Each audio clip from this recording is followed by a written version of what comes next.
Jamie, thank you for speaking to us today. I mean, so difficult to know really what to ask you and what you even say in this situation. I imagine when you heard the news, it was just utter disbelief.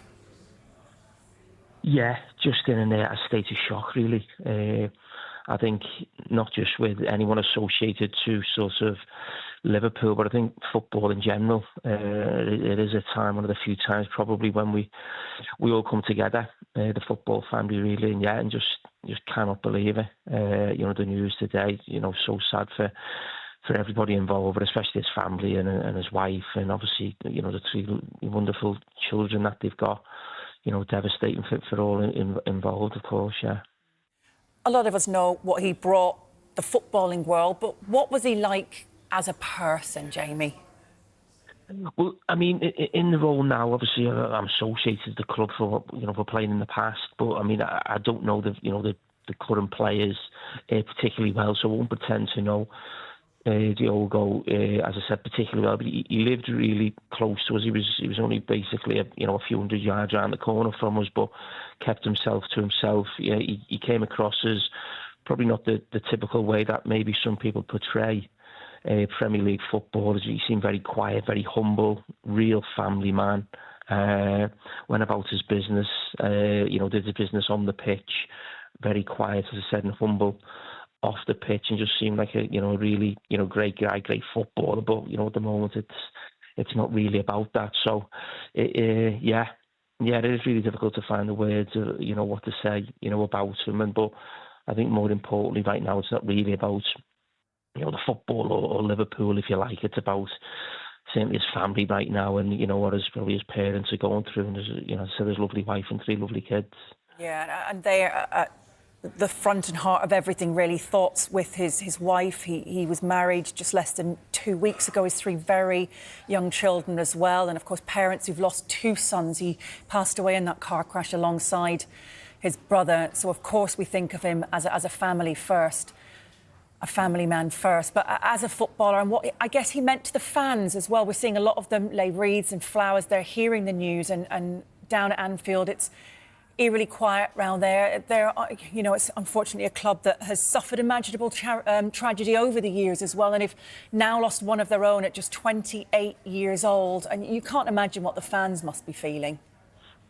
Yeah, listen, as I said before, I don't think it's just Liverpool fans. They will feel a little bit more maybe than others, understandably so. But I think the whole of football comes together in situations like that, and you just think of it, as I said, that the summer that he's had, he's probably coming into the prime of his career. He's just won, the league title with Liverpool, the Nations League with Portugal. He's married 2 weeks ago, and I think it probably just shows us all, doesn't it, how quickly life can change. And you think, what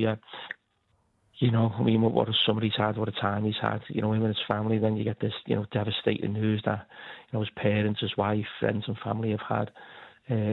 In the last sort of few hours or so, you can't even comprehend it really. And it probably makes us all step back a little bit, and take things in about, how important or how unimportant certain things are. Maybe football in itself is really. And we all get, at times, myself included, we get passionate about the game, we get heated about the game. But at times like this, you just think, why, what for? When you think of, this, what's happened to him, what it's going to mean for, the people around him. And of course, they'll begin the defence of their Premier League title without him in their side, having celebrated that, of course, last season. They'll have that opening game on Sky, which will become a very, very different match altogether, I'm sure. A huge match where big tributes will be paid for him. Well, yeah, and that's we'll build it up, and rightly so. Sky Sports, in terms the start of the new Premier League season, and we get excited because we love football and that. But I think for everybody in the game, certainly in England and the Premier League, I think that that weekend, or certainly the Liverpool game on the Friday night, will be about Diogo Jota, not so much about whether Liverpool get the 3 points or not. It'll be a huge outpouring of emotion, and rightly so, because you mentioned the supporters before, but you think of the players. He's been at the club now, I think, probably 5 or 6 years.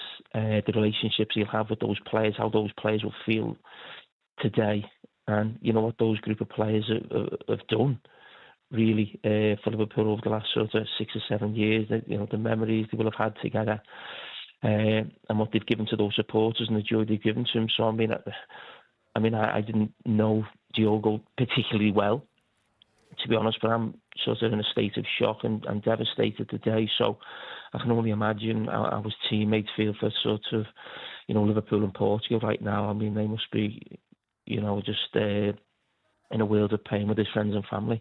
Yeah, absolutely. And I'm sure, I mean, Liverpool Football Club will do everything to support the staff at the club affected by it, the people he worked in and around at the training ground and on match days, but particularly his teammates as well, because they'll be returning from holidays, you'd imagine, as well, coming back to Liverpool and I guess coming together as a unit.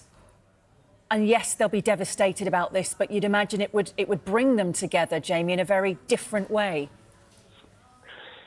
Yeah, and listen, whatever way, you know, the players deal with it, they'll all deal with it differently, as will the staff and the club. But I'm sure when, you know, Liverpool get back to, you know, playing football, I would imagine would be a feeling within the club in the dressing room, let's do certain things for our mate, really, who's done so much to help us, whether that was on the pitch with the football club or off the pitch, in terms of relationships with other players, or the relationships with, you know, families, with other families as well. It's a, you know, a big part, especially when foreign players come over to this country. At times they're isolated, they're on their own, and you know, they have to mix really, really well to help each other sort of, you know, get through it. They don't maybe have as many friends and family around them as maybe someone like myself did when I was playing. So I can imagine this is going to really hit his teammates really, really tough. But I'm sure those players and, you know, the football club will come together and try and make season or whatever it will be in the future. You know, and always think of their mate Diogo. Jamie, look, it really is hard to know what to say, isn't it? We really appreciate you spending the time on this truly tragic day. Thank you very much indeed. Thank you.